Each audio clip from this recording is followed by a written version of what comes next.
Hola amigos, bienvenidos a DC Comics. Aquí les traigo Absolute Green Lantern número 15, con guión de Al Ewing y arte de Sid Kotian. Aquí está la lista de reproducción. Espero que les guste. Desde la oscuridad absoluta, alguien se dirige a John Stewart. Le dice que es la voz de Oa, el corazón secreto de cada estrella y el fuego de la linterna. En medio de la negrura flota un anillo tenue, esta vez de color blanco. La voz le dice que la mire y le pregunta qué ve. Luego, mientras el anillo toma una forma más sólida y luminosa, la voz le vuelve a preguntar qué es lo que ahora ve. En ese momento, la escena cambia. John finalmente entiende lo que Oa le quiere decir. Guy Gardner le advierte que no esté en Oa y que no se distraiga, a lo que John, con calma, le contesta que todo está bien. Salak comenta que Mu escudriñó el fondo de su alma y le reveló al Black Zero, el Cero Negro, el destructor de mundos y corazones. Y le dice a John que ha llegado el momento de mostrárselo. Salak se lanza contra John para intentar golpearlo, pero el ataque resulta inútil y termina costándole un brazo. John le aclara que la Black Hand no puede tocarlo porque posee el Gold Power, el poder dorado, y que ese poder es su debilidad. Katmatui le pide a Salak que se ocupe de los demás, mientras ella se encarga de John. De inmediato, avanza hacia él repitiendo lo que dijo. El color dorado es la debilidad, pero la del propio John. Se detiene frente a él y le revela su verdadera condición en el camino dorado. John es Ain-Aur, el aprendiz, el estudiante de Oa. Y tiene razón en una cosa, pues ella no puede tocarlo, pero le pregunta si ha aprendido algo que pueda tocarla a ella. Le explica que el poder dorado lo protege a él de lo que hacen los demás, pero ese mismo poder lo cuida de tener que actuar por sí mismo, permitiéndole filosofar mientras el mundo se quema a su alrededor. John no puede creer que su poder pueda limitarse a una habilidad pasiva. Mientras se aleja, Katmatui continúa burlándose de él, y al verlo cabizbajo, le dice que lo mejor es que se quede ahí pensando, ya que él es el pensador, mientras ella se aparta para continuar, aniquilando a sus enemigos. Mientras tanto, Guy le grita a Hal que es el momento justo para averiguar qué hace su poder rosado. Hal le contesta que no sabe cómo ponerlo a funcionar y que ese poder apenas logra mantenerlo con vida allí afuera. Salak le explica que en verdad lo que lo rodea es un escudo atmosférico creado por la Green Lantern, y que en cuanto ésta sea destruida, él se asfixiará, y que eso pasará pronto. Desde la nave, otro de los Black Hands ordena subir la potencia y aumentar el campo de inercia, ya que quiere destruir esa cosa de inmediato. Guy decide que es hora de dejar de contenerse.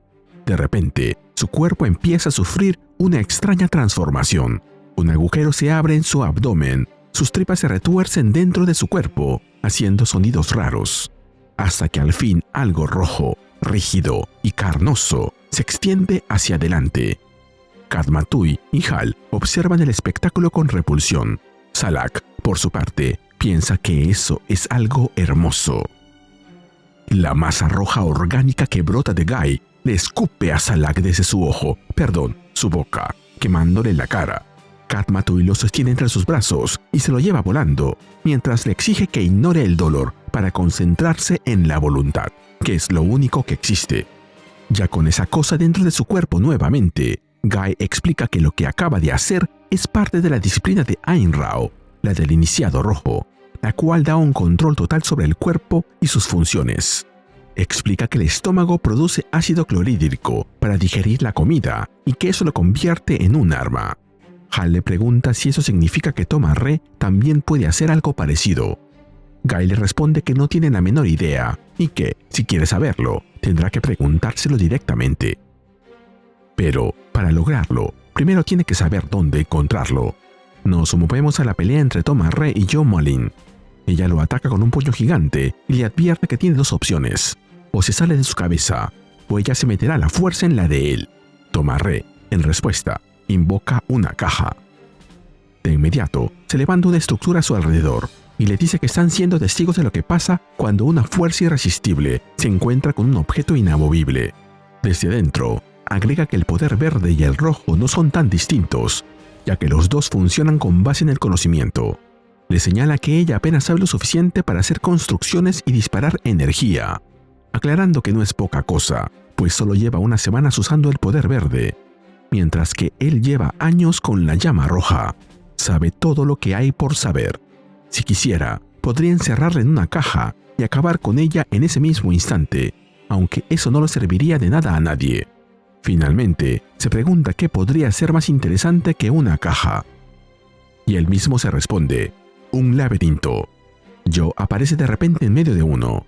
Intenta averiguar dónde se escondió Tomar-Re, y este le responde que está por ahí, en alguna parte. Joe avanza, preguntándole si se trata de un juego y si lo que ve es real o solo está pasando en su mente. Tomar-Re le contesta que están dentro de la Green Lantern y que, en ese lugar, la diferencia entre lo real y lo mental no importa mucho. Añade que, si de verdad quisiera meterse en su cabeza, lo haría. Explica que las construcciones del poder rojo pueden ser tanto físicas como mentales, incluyendo bloqueos y restricciones de la mente. Asegura que, eventualmente, aprisionará su voluntad de manera tan fuerte que ella no podrá escapar, y que entonces podrán empezar a trabajar. Joe empieza a sentirse mal dentro del laberinto, mientras Tomar-Re le cuenta que su plan es neutralizar a los Blackstars que están afuera, para luego seguir el viaje hacia Mogo y destruir el mundo Blackstar. Harán que la base de poder del controlador caiga, y así todos vivirán felices para siempre, incluida ella, por lo que no tiene caso seguir resistiéndose. Los ojos de Joe se desorbitan y ella empieza a sangrar por la boca. Con las fuerzas que le quedan, le reclama que planee usar su ciudad natal como munición, tal como se lo confesó a John. Todos los habitantes que la Green Lantern mantiene suspendidos, tanto los que aún no han recibido una llama, como los que tal vez nunca la reciban. O sea, todos en el pueblo entero de Evergreen serán disparados contra Mogo como si fueran balas, por lo que para ellos no habrá ningún final feliz. Tomar-Re acepta que los habitantes de Evergreen no tendrán un final feliz, pero aclara que ese es justamente el punto. Invoca unas cadenas que utiliza para amarrar a Joe en su sitio, evitando que siga avanzando por el laberinto. Añade que Mogo es una biosfera sintiente, un planeta que piensa, lo cual es tanto su mayor fortaleza como su debilidad, ya que para controlar un cuerpo tan gigante, su mente debe estar concentrada todo el tiempo. Joe se esfuerza por soltarse de los amarres, y Tomar-Re le pregunta qué tal está su propia concentración en ese mismo momento. Le explica que Mogo es como un animal marino que necesita seguir nadando para respirar. Si el planeta deja de pensar, ya no podrá volver a hacerlo. Así fue como el controlador logró atraparlo. Una vez que Mogo concentró su mente en el camino Blackstar, ya no pudo desconcentrarse. Esa obsesión constante lo volvió el Blackstar perfecto, el soldado ideal.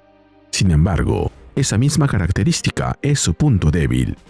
Si consiguen romper esa concentración, dañarán la mente de Mogo para siempre y podrán acabar con él. Tomar-Re le pregunta si ella podría concentrarse si le metieran los gritos de muerte de una mente consciente directo en la suya, y le pide pensar en lo que pasaría si lo hicieran con 100, 1000 o 2000 mentes. Para él se trata de una cuenta sencilla: sacrificar a 2000 personas para salvar el universo entero. Todo lo que ella debe hacer es dejar que pase. Joe le contesta que dejó de escucharlo cuando mencionó los gritos de muerte. Tomar-Re insiste preguntándole si piensa que los billones de seres que Mogo asesinó no gritaron, o si cree que no duele cuando un planeta explota bajo los propios pies. Su gente va a morir, pero será para salvar muchísimas vidas idénticas a las suyas. Joe menciona que se crió junto a esas 2000 personas, pero Tomar-Re la interrumpe y le pide que sea sincera. Esa gente ni siquiera le agrada. Le señala que civilizaciones enteras en el espacio están esclavizadas en el camino Blackstar por el miedo que le tienen a Mogo, y que ellos dos tienen la oportunidad de terminar con eso. Le pregunta si de verdad le importa que muera un pueblo que ella detestaba para que otros mundos sigan vivos, o si solo está enojada porque él no le pidió permiso antes. Joe, mientras se enciende de energía verde, empieza a zafarse de las cadenas y le responde que es un poco de las dos cosas. Viéndola nuevamente libre, Tomar-Re le pregunta desde cuándo podía hacer eso. Joe le aclara que soportó todo lo que necesitó, hasta asegurarse de que él soltara todo lo que sabía. Desesperado, Tomar-Re genera una nueva caja alrededor de Joe, pero ella se escapa con total facilidad, mientras le explica que volverse etérea fue de las primeras cosas que hizo Abin Sur. Por eso, desde el primer momento, supo que las cajas, el laberinto y las cadenas jamás tuvieron un efecto real en ella. Ya repleta de poder, aumenta su tamaño y le deja en claro a Tomarre que él no significa nada para ella. Le recuerda que no le hace falta ser sólida, así que tampoco necesita mantener un tamaño fijo. Lo sostiene en la palma de su mano y genera una jaula de energía verde que lo atrapa por completo. Joe le explica entonces la abismal diferencia entre ambos. Alguien que lo sabe todo sobre su propio poder también conoce sus límites, mientras que ella no conoce los suyos. Tomarre le pregunta dónde está y Joe le explica que esa es su propia caja, creada especialmente para bloquear sus bloqueos mentales, y comenta que se le ve bastante bien. Tomarre se resigna y acepta la situación, pero le pregunta si eso cambia en algo lo que le explicó antes. Si aprecias lo que hacemos en Ryuse Comics, regálame un me gusta, suscríbete y activa la campanita. Gracias. Saludos a user WK1BU4KP2X. Tomarre le recuerda que Mogo ya se está moviendo y que va directo hacia ellos. Ella tiene la oportunidad de frenarlo, evitando la muerte de miles de millones a cambio de sacrificar a unos miles, ya que no hay otra salida. Joe intenta responder que siempre hay una alternativa, pero Tomarre la interrumpe. Le dice que eso es fácil de decir ahora, pero le pregunta qué dirá cuando Mogo esté preparando el golpe definitivo y sea su propio dedo el que tenga que jalar el gatillo. Debió dejarlo tomar el control, ya que al menos así habría tenido a alguien más a quien echarle la culpa. Joe le contesta que ya se preocupará por eso cuando llegue el momento y se marcha, mientras que Tomarre le pregunta cuándo cree que va a llegar ese momento.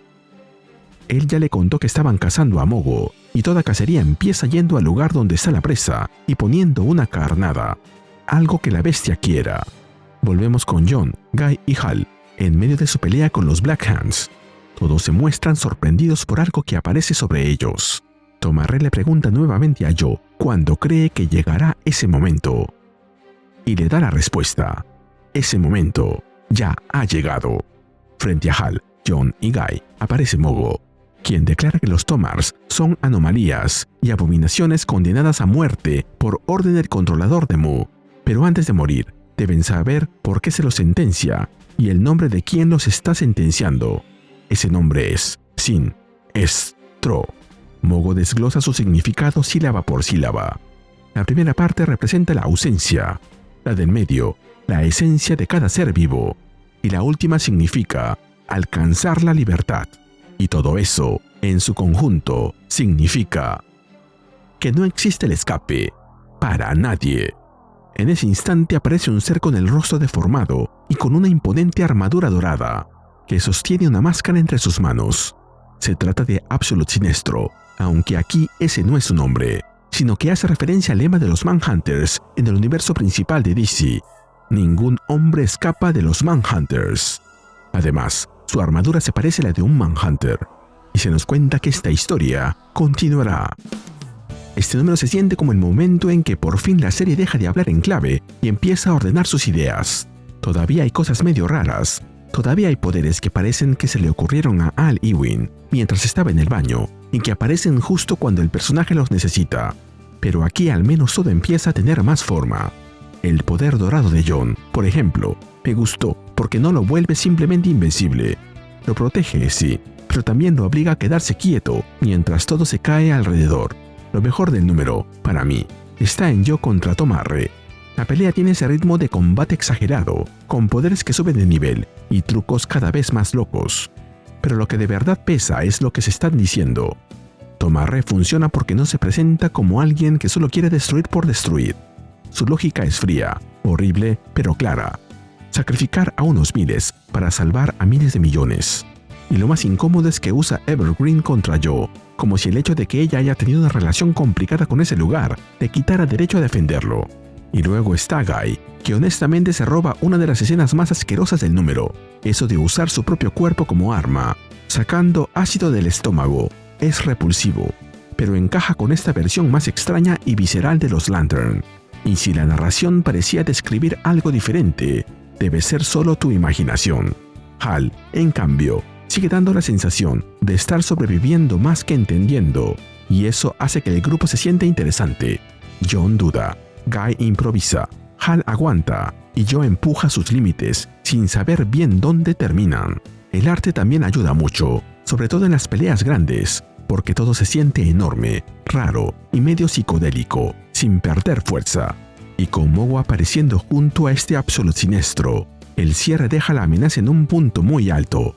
Ahora quiero ver si yo realmente puedo encontrar otra salida, o si el siguiente número la va a obligar a elegir entre dos opciones igual de horribles. Y así llegamos al final de este video. ¿Qué te pareció este número? Dímelo en los comentarios y mandaré saludos en el siguiente video de Ryusei Comics. Nos vemos allí.